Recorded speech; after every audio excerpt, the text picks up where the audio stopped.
and Russia. I know the Secretary of State Mark Rubio and other U.S. officials are planning on having a meeting in Jeddah, Saudi Arabia, to try to get a resolution to this conflict, and I hope they do.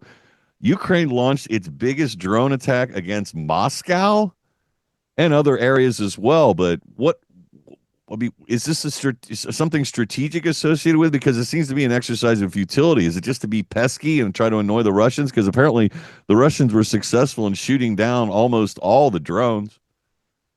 Yes, that's exactly what it is. It is trying to be pesky. It's trying to be annoying. It's saying, "Hey, we have this capability. You might as well use it." Everybody sees that the end game is in progress right now, and these talks in Saudi Arabia are probably going to start to look at the nature of how the war is going to come to an end, and the Ukraine side is not going to like it. Just because they don't have any of the leverage, they don't have any of the power cards to play. They literally don't have any. So they think now, how about this? We make a for public relations kind of operation to launch these things and get this big splashy thing. And I've already seen all these headlines: massive drone attack into Moscow, across Russia, in the Kursk area, et cetera. All this stuff. So it looks good, splashy. Then when you look at some of the pictures, the vast majority got shot down. A few got through. One hit a mall. Another one hit an apartment building. One some cars in a parking lot that got fired because of the gas. Made some great video images. Had nothing, no military significance whatsoever. All it's going to do is just, frankly, make the Russians even madder. And all this is in the context of the Kursk region, a lightning advance that Russia hasn't done since the Ukraine side went in there last August. And now, in just a matter of days, they're just taking massive swaths every day. This thing could be already over in the Kursk area in 2 or 3 more days from now. Well, I guess insofar, I mean, symbolic. We're striking Moscow. You know, it's like flying a B two or B two or whatever bomber over and dropping some bombs on Tokyo for the purpose of boosting American morale in World War II. You point out the obvious. It doesn't have any military advantage. They're not getting ready to invade Moscow. But it seems to me, from a strategic standpoint, and I'm no general, don't play one on radio, but the massive amount of drones that they use to engage in these attacks, wouldn't it have been better served hitting the front line Russian troops that are advancing into the Kursk region or whatever Yeah, region? that's exactly what I was saying. It just shows that they aren't even attempting to do something that makes any military sense, because doing these things into Russia, the targets weren't even military. So even the ones that got through were just trying to hit civilian targets, something that they could to get the PR splash. So yes, and when you're looking at the video images actually coming out of the Kursk area here, apparently even the Ukrainian air defenses in the area are almost non-existent, because Russians are flying K-52 helicopters, fighter jets strafing targets, which means there is no air defense whatsoever, not even tactical.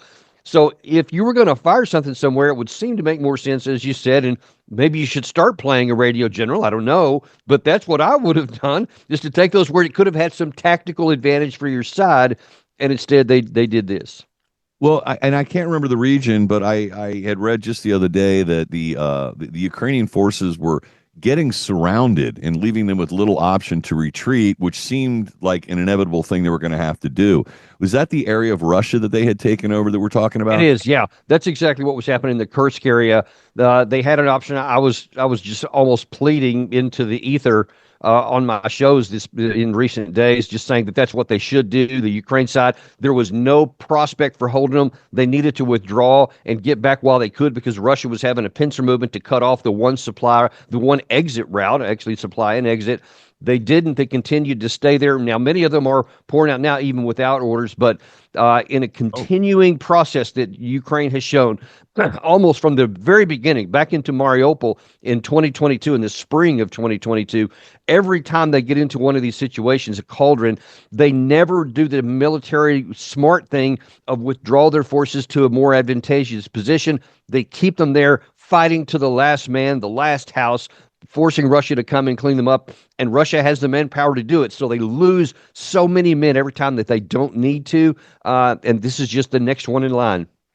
and that's a shame because it's been widely reported, and I haven't never read really anything to the contrary. The Ukrainians are running out of people to fight this war. So if you've got people sitting in an occupied region of Russia, which has no strategic advantage other than say, hey, we've taken over a chunk of Russia and we're going to keep it maybe as a bargaining chip in the negotiation, which we all know isn't going to be worth a whole lot, but to leave them there, get them surrounded, and get them slaughtered when they could have been brought back, as you point out, to areas where they were needed. Since they're running out of men, that seems the only logical and reasonable thing to do.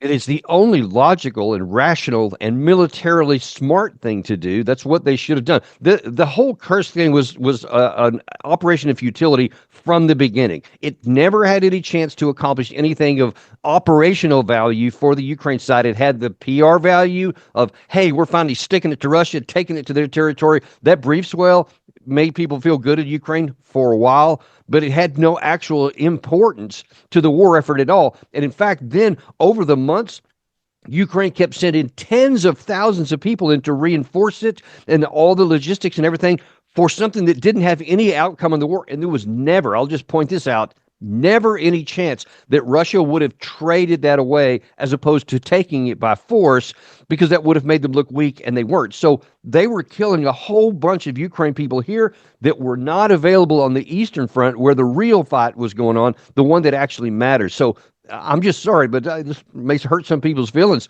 But the generalship on the Ukraine side has been hideous, and it's gotten so many of their men killed. That's why they have lost the war, and there is no prospect for them to get a good deal in Jeddah. Well, perfect segue to where I was going. The deal in Jeddah. What do you anticipate? I mean, Russia's got the upper hand now, and it's a stronger hand than they had, say, 6 months ago. Um, are they going to hold out for even more? You always start with your best foot forward. You ask more than you're going to get, because that way you can negotiate backward and not feel like you're really losing anything. Make an outrageous demand.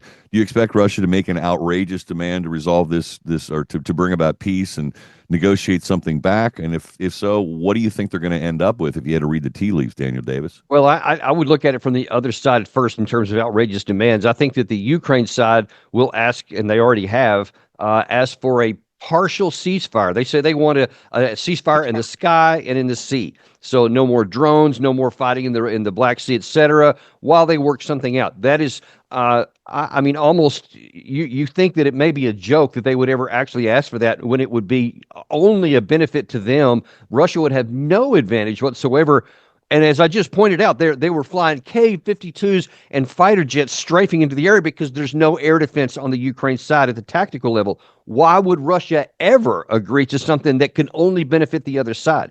What I think is happening here, despite what some of the headlines are, I think that the Secretary Rubio, Mike Waltz, and Witkoff, I think, who are representing the United States, I think that they're telling the Ukraine side, boys, the game is over. You can either capitulate according to the best terms we can get, or you're on your own. If they don't agree to what the United States is willing to do, which is to just bring the war to an end at the best terms they can get, which will be ugly, then I think that we're going to say, then we're going to walk. Trump has indicated that already. He's implied it a couple of times. And if Ukraine still tries to hold out for this great deal that they'll never get, then Russia will simply keep fighting. This issue in the north with the Kursk, Russia's not just going to reestablish the border. They're going to keep going because there aren't very many defenses on the Ukraine side. This could open up a new front. We'll see how it goes. Well, and I read the Trump administration the other day started denying Ukraine military intelligence. Is that if that's true, is that to egg Ukraine on and just to realizing, hey, it's not your night, denying them valuable intelligence, or is there something behind that, like maybe as a lever to get this minerals deal signed? Yeah, I mean, it could be all of the above, but we had General Kellogg point blank say that this is like, and I'm not making this up, he said this is like hitting a mule with a 2x4 to get their attention. All Oh, the okay. causing of this stuff, which is to tell them, I think, fellas, we see the ground as it is. We're not the previous administration. We're not Europe. We're definitely not the Ukraine side. We see it as it is, and you can't win. You can't even hold out. You either make an agreement to bring this war to an end, or we're not going to continue supporting it. And I think that Trump has not given in on that so far, despite lots of pressure, because I think he means it. Well, and I think what you just said there addresses the folks who are yelling at Trump about selling Ukraine out and being this puppet of Vladimir Putin. It's rather than that, he's just a realist.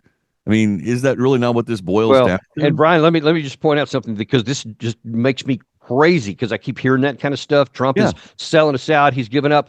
You had 3 full years to have everything the U.S. could give, everything Europe could give, everything Ukraine could do, and they lost. For 30 straight months, Ukraine has been losing and going backwards. And you want to say now that Trump should come in and repeat that and do more of what has failed. It's irrational. They're going to lose now because of what we did in the previous 30 months before Trump came in. That is a fact.